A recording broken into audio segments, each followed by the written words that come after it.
Halo teman-teman, kami dari kelompok 6 kelas Fisika Radiasi Partikum kelas 1B akan memaparkan materi mengenai menentukan jumlah cacahan berdasarkan waktu menggunakan detektor Geiger-Müller dengan simulasi red lab. Yuk langsung ke videonya.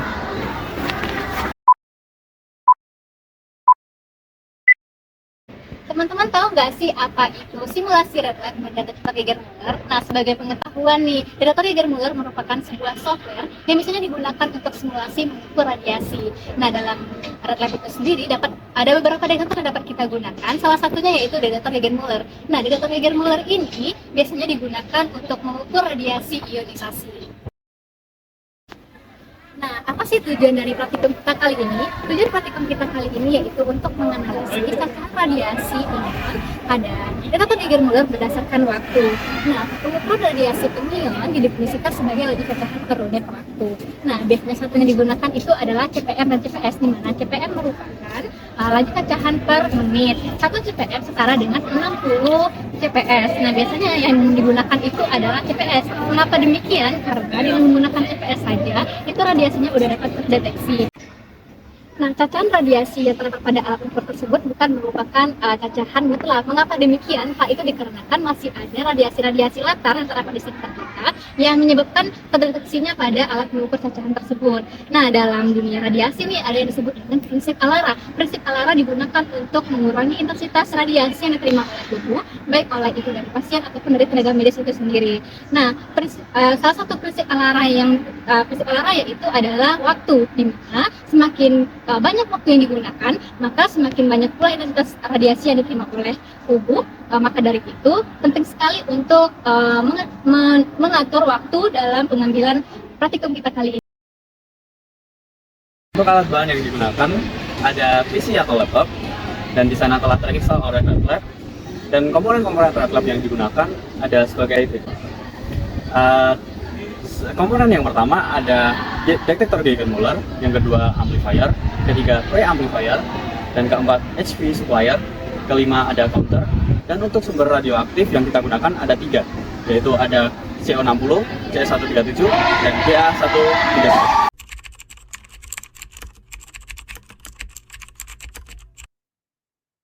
Ya, masuk ke langkah kerja. Di sini saya akan menjabarkan bagaimana langkah-langkah untuk melakukan simulasi percobaan menggunakan red lab dengan tujuan mengetahui banyaknya cacahan radiasi berdasarkan waktu pada detektor Geiger-Müller. Yang pertama, bukalah aplikasi red lab dan masukkan username dan password.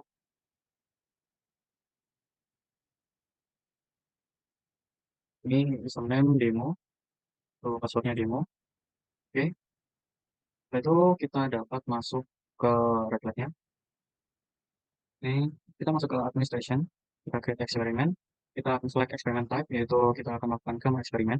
Next, kita membutuhkan 3 sumber radiasi, yaitu BA133, CO60, dan CS137. Next, di sini kita akan melaksanakan dengan detektor Geiger-Müller. Next, lalu kita memilih komponen yang kita perlukan, yaitu amplifier, preamplifier, dan HV supplier. Selanjutnya kita pilih convert. Next, kita isi eksperimennya, yaitu menentukan cacahan radiasi berdasarkan waktu pada detektor Geiger-Müller dengan lalu kita isi eksperimen sheet, itu kita isi tujuannya. Tujuannya itu mengetahui cacahan berdasarkan waktu pada detektor finger mulut. Ya, next. Kita bisa cek dulu untuk kelengkapannya, source, udah aman, dan komponen, amplifier, preamplifier, HV supplier, counter, udah, detektor gauge mulut. Kalau sudah kita finish, lalu kita menuju file, select eksperimen yang sesuai dengan yang kita akan lakukan pada saat ini. Itu menentukan cacahan radiasi diskon waktu pada detektor gauge mulut. Select, kita menuju ke instrumen, kita akan memasukkan komponen yang akan kita butuhkan. Kemudian kita harus menata dulu agar nanti dapat dengan mudah ketika menyambungkan ke kabel.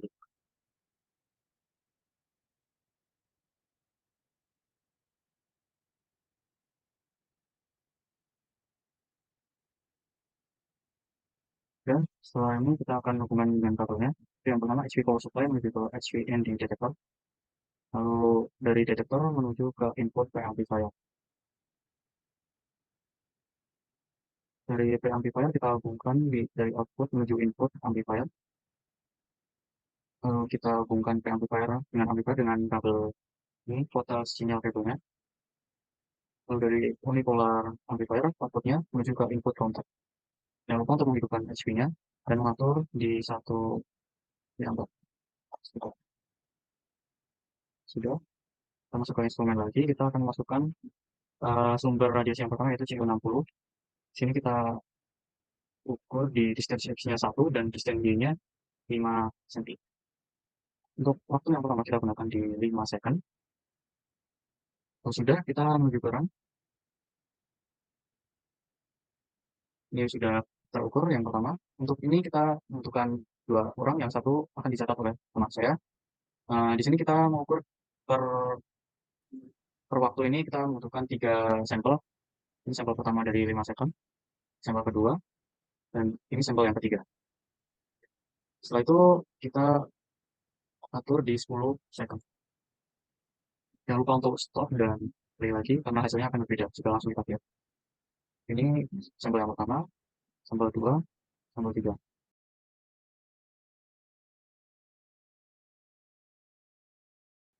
Terakhir untuk CO60, selanjutnya kita kembali ke instrumen, kita ganti sumber radiasinya.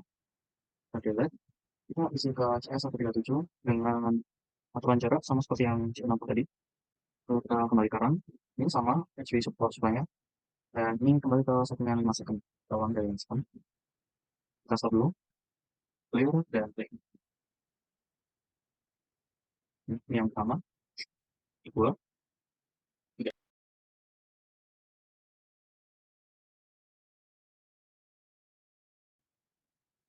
Ini sudah untuk CS137, kita delete dan kita ganti di sumber radioaktif yang terakhir yaitu barium 133.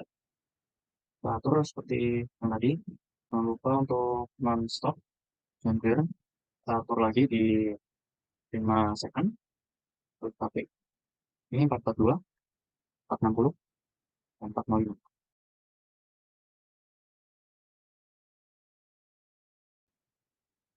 Dan untuk penjajaran sudah selesai, yang selanjutnya akan dijelaskan oleh teman saya Nirma untuk proses merata-ratakan jumlah dari sampel per second dan per sumber radiasi yang berbeda. Baiklah, di sini saya akan menjelaskan bagaimana cara mengolah data dari hasil data pengukuran yang telah kita dapatkan sebelumnya. Di sini terdapat 3 pengukuran, setiap masing sumber radiasi dan setiap waktu cacahan. Nah, di sini saya menggunakan aplikasi Microsoft Excel. Ini dikarenakan jika kita menggunakan Microsoft Excel, kita lebih mudah untuk mengolah data dan melihat hasil analisis yang akan dilakukan nantinya. Nah, untuk pertama kita perlu menentukan rata-rata pada pengukuran yang kita lakukan. Di sini terdapat 3 pengukuran. Nah, untuk mencari rata-rata, kita bisa menggunakan rumus Excel yaitu klik sama dengan, lalu klik average, average, kita buka kurung, lalu kita blok bagian data yang ingin kita cari rata-ratanya, lalu kita tutup kurung, lalu tekan enter. Nah, di sini sudah didapatkan satu rata-rata pada waktu pencacahan 5 second.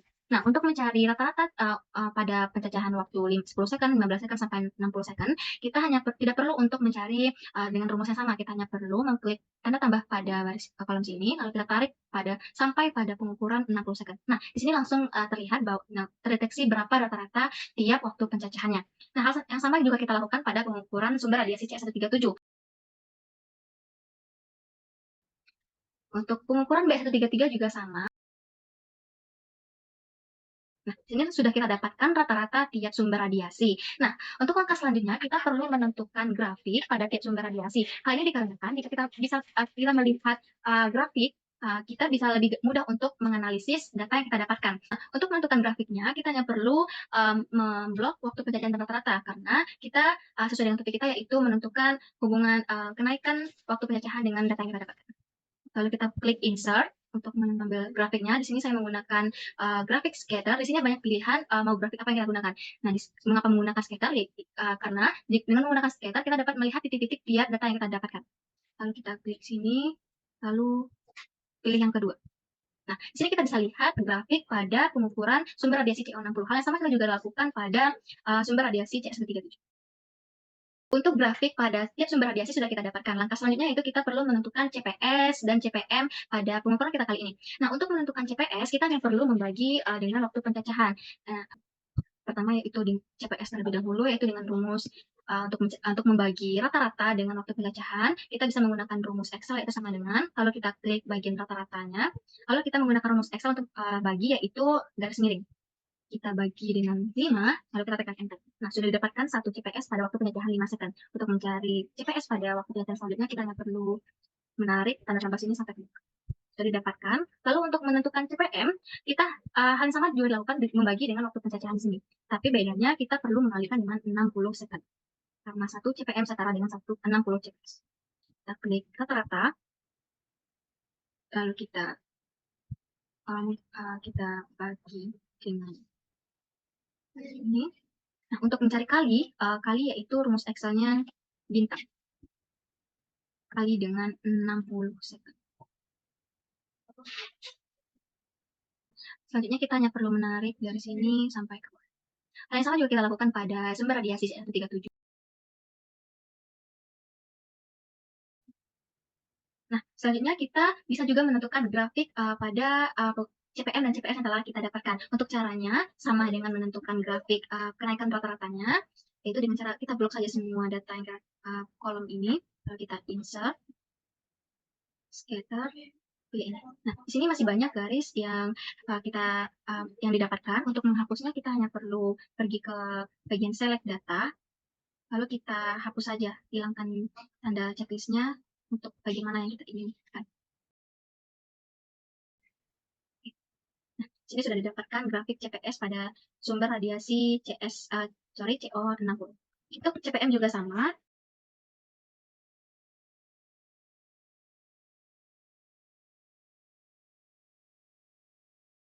Nah, semua data sudah kita olah untuk analisis dan pembahasan akan dijelaskan oleh rekan saya, Arvina. Nah, teman-teman, kita masuk ke bagian analisis dan pembahasan. Dari data yang telah kita dapat, terdapat grafik CPM dan CPS dari masing-masing sumber radiasi yang memiliki nilai yang hampir sama. Hal itu menunjukkan bahwa jumlah cacahan persatuan waktunya memiliki besaran yang hampir sama juga. Adapun prinsip kerja detektor Geiger-Müller yaitu mendeteksi partikel berenergi tinggi seperti radiasi pengion dengan menghitung lonjakan elektron yang dihasilkan oleh sel detektor pada periode waktu tertentu. Adanya grafik yang menunjukkan peningkatan pada grafik cacahan terhadap waktu pada masing-masing sumber radiasi menunjukkan bahwa semakin lama waktu pengukuran maka semakin banyak kesempatan bagi sel elektron berinteraksi dengan sel detektor yang menghasilkan jumlah cacahan yang meningkat. Atau dengan kata lain, semakin lama waktu pengukurannya maka semakin banyak jumlah cacahan yang ikut terekam. Nah, namun dalam penambahan waktu terdapat beberapa hal yang harus diperhatikan. Yang pertama yaitu cacahan latar atau cacahan dari lingkungan sekitar. Hal itu karena dengan penambahan waktu, maka cacahan latar yang terekam oleh detektor maka semakin banyak. Hal itu akan menyulitkan dalam identifikasi pada praktikum.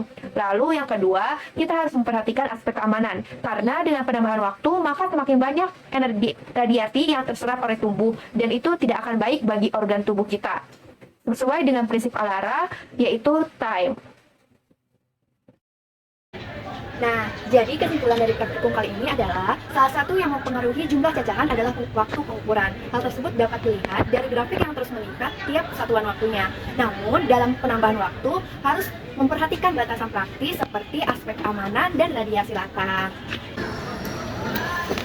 dari praktikum yang telah kita lakukan, kita dapat mengetahui bahwa penting sekali dalam mengatur waktu dalam saat melakukan pencacahan radiasi. Mengapa demikian? Karena jika kita salah menentukan waktu, maka hal tersebut dapat berbahaya bagi kesehatan dari tenaga medis dan pasien itu sendiri.